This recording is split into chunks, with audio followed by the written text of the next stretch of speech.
Is this just fantasy? Yes, and in fact, it's the reason that I created this channel.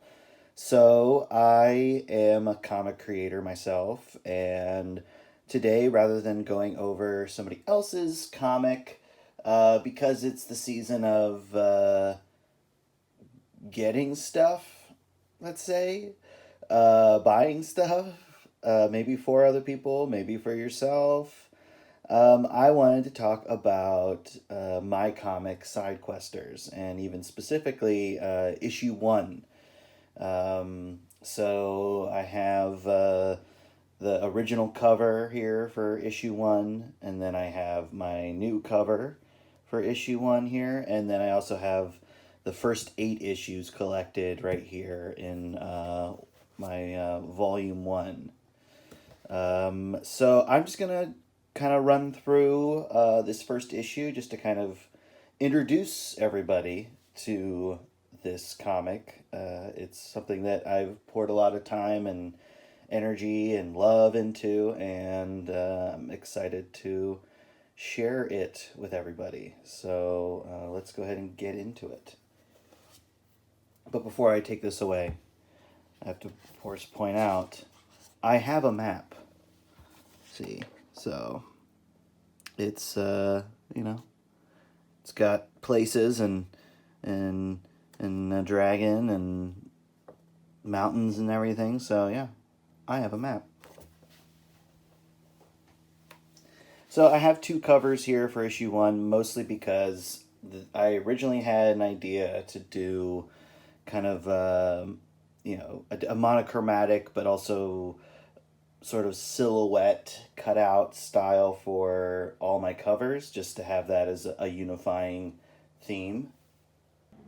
I enjoy my original cover and the subsequent ones for issues 2, 3, 4, 5, 6, 7, and 8. And I think 8 is maybe my favorite one, although I do like 7 a whole lot. Anyway, well, I, got to thinking, and I wondered if a different approach to the covers might be more approachable for more people, and also it was just fun for me to think of, what kind of different cover I could do. And so I decided to go for this one, which is a little more illustrative and more reflective of the kind of art that you can find inside of it.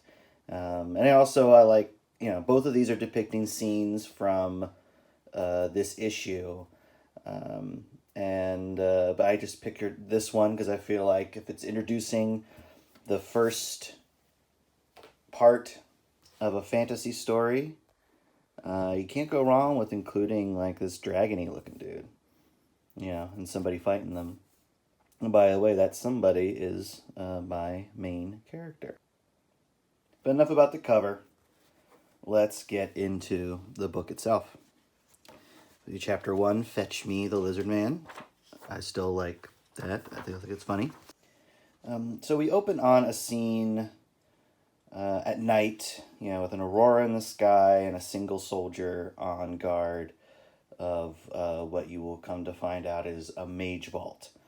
And that's because in this universe, those who, magic users, or hexen, as I call them, are, I guess, so imbued with magic that even when they die, their corpses are, like, basically animate. They become revenants or zombies, generally after death, and so due to religious prohibition, they can't just like desecrate the bodies and mutilate them to stop them from rising, so they just imprison them or just keep them behind closed and locked doors in these mage vaults. And this soldier's on guard, and I don't know, I did take great pains to design an interesting, like, very practical kind of like leather based armor, because much of the the peasantry, or much of the people must serve in the army in this world, and so I decided that they would need a cheap armor, and so it's this kind of hardened like leather, like a kind of probably over plates of wood, as their armor, and I'm really happy with how it turned out. Um, we have a change of the guard here, and this guy just keeps going on, and she's more aware of that she hears something coming, and then we have our first kill. This guy gets an arrow to the ear, and these figures show up, and we have this giant dude and this goblin and these other like archers, and she makes the right choice and she runs because she's outmatched. And as she's running away, she hears a magic word spoken, and this is how I depict magic being said, because I just prefer something that's a little more visual, because why bother with the weird pronunciation of words you don't know when I can just do this. And we see the first look at, you could say, our antagonist. Wearing a mask here that isn't a face, which I thought was kind of creepy. And we have, he's casting some magic there. And she runs away. And so that's how we open her up. And so we cut to, this is the, I guess you could call it the town or city of River Flow. It's the seat of power in this area. And the captain of the Guardians wakes up. His basically the only Guardian he has to wake up at this time. And it's in like middle of the night. And it's Captain Garrett, and I don't know. His outfit is basically the same as other Guardians, except I've made it black instead of blue, and I think as you can see it right here, and I don't know. I think it's a nice way to delineate someone's rank. It's just change of color, and then we get our suit up sequence, and here's our hero in Cindy. And Cindy, I'm very happy to introduce everybody to her. And here she is about to walk through town. I really like how I got the kind of night mist going on here. It's really tough designing a city, and also designing like buildings that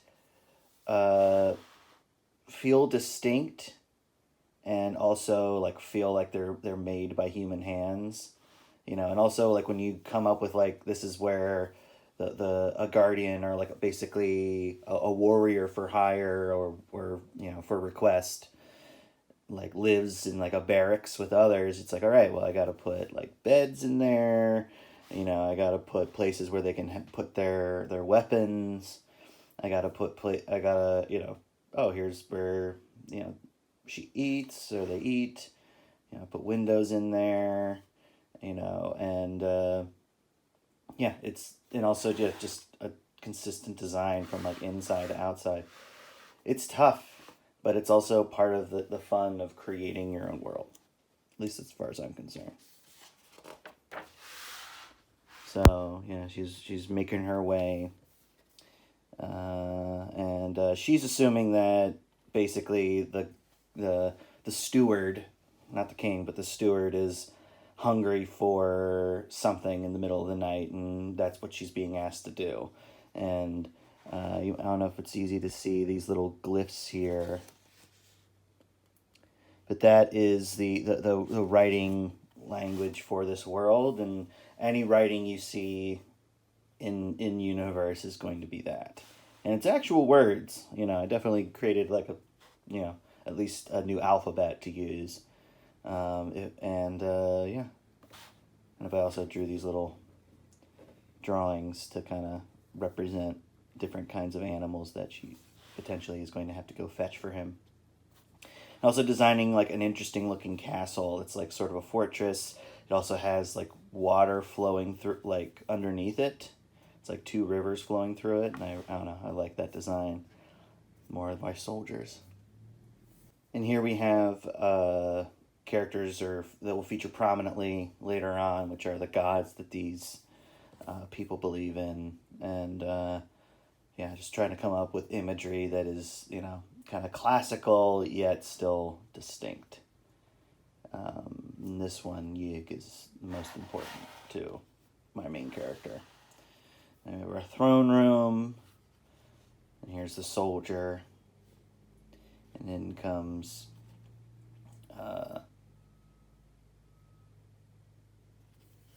Cindy, and we have our first look at Steward Mahutin, who is like the de facto king of this area, and he is basically like, somebody's broken into the mage vault. We need help, and you assume that he's going to be asking her for help. And he calls upon all the gods, Aeon and Bayon, Ilis and Tuk, Vizier, Yig, and Wadu. But he's asking her to fetch the lizard man. And basically the idea is that he doesn't want her to help. He wants this lizard man to help. And so as they exit, I like how it's like underneath where the bridge that she entered from. And Captain essentially informs her, like, well, there's this lizard guy, and he does things that we can't, and because you can't, basically if they went into a mage vault, they probably would get in trouble with the revenants, and so they need somebody who basically is outside of their belief system to take care of it, so that they don't risk like basically committing blasphemy or a sin, you could say. And now she has to go find him.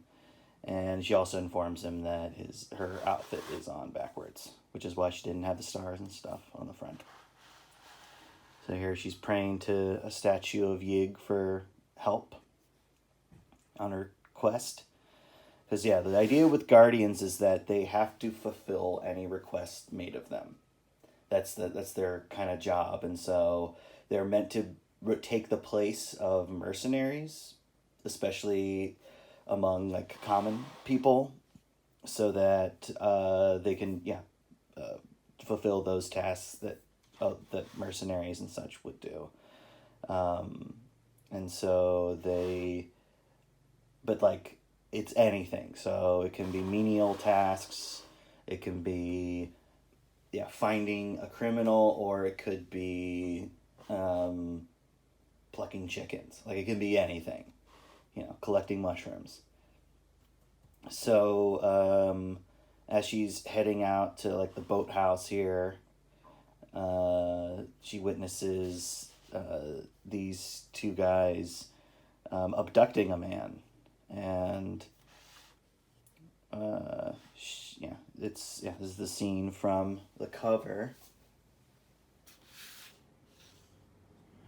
just from the book. And so she's witnessing this abduction, and she's a guardian, and she's meant to protect people. And this symbol is from the Order of Wadu. They're basically a group of like criminals and like thieves, and they think that they're immune to her doing anything. And I don't know, I like this sequence of panels here. And she draws her axe. And she specifically uses an axe, not a sword. And yeah, she's about to take care of business. And I'm a big fan of this whole sequence. Yeah, all my action sequences I take great care of. But he is not prepared for it, and yeah, she just takes care of business real quick. I really like how the choice I made with the colors. That I kind of switched to a simplified palette when it comes to the action scenes. And yeah, there's his head flopping in the water. And he comes in, and then she knocks his sword from his hand with her shield and with one arm, and with her axe takes off that guy's head, and his splashes in the water. And she just paddles on, and they sink under. And yeah, this will have greater implications later on. Next is a sequence I'm really proud of, which is this like kind of traveling sequence where she paddles through the night into the morning and day. And yeah, we get some little scenery, some animals and people going fishing early. And yeah, just depicting the natural world is important for me as far as it being a believable alternate world. So as she's paddling along, she sees what are called worms, which are basically kind of smaller dragons, essentially. But they don't spit fire; they spit something else. And so she sees this thing come down on top of a farmhouse, scattering the goats. And she tries to come to their aid, but is not able to stop it. But she's able to try to help the people living here. And so she helps to lift up the beam, almost crushing the husband. And she's helping to gather the goats. And then this woman asks her if she will take care of the worm because it's been causing havoc in the area. And she agrees. So now she's honor bound to take care of it. Battling it away. But now she's come to the town where the lizard man is supposed to be. And I don't know, just designing towns is difficult, but when you do something that you enjoy, it is a lot of fun. And so yeah, I really like how this turned out. Yeah, all these people down here. Yeah, it's interesting coming up with all the different things that they're doing. This guy's selling cabbages. Yeah, people walking with their couples with their kids near this fountain here, which is with one of the gods. And here comes Cindy, and she comes in to talk to Chives here. He's kind of a low-level, like, mystic man, and she's just wanting help for that farmhouse, but also, where is the lizard man? And he's already scared because he's just not he's not ready for it. And then this sequence of pages I'm really proud of. Climbing that hill. Our first sight of what's going to be her best friend. Goes for her weapon. He hears it. And first look at his face, covered in blood. And he's all bloodied up. But it doesn't look like it's his. Hello, lady. Do I need to kill you or... No. And he's come out of this hole here, this mine. And then he's relieved not to have to kill her, but then he hears a sound coming from there.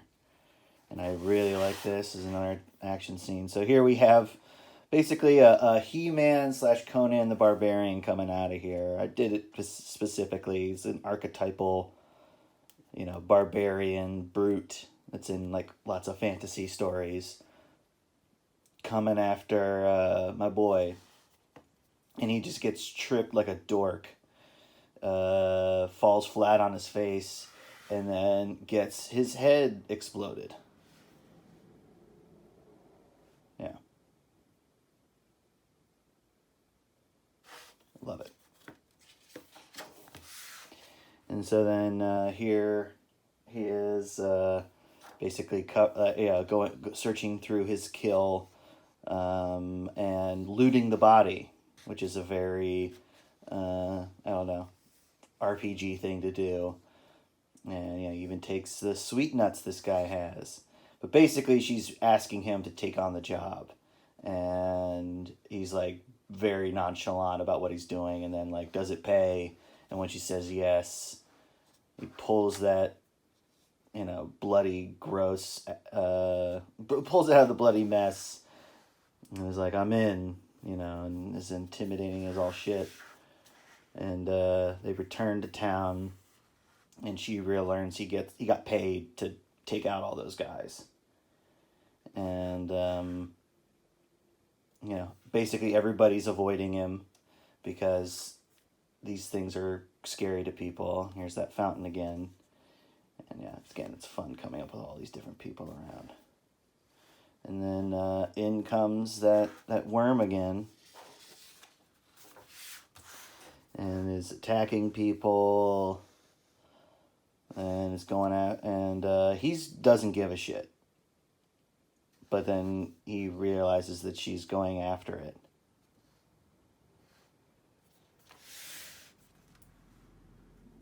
And it's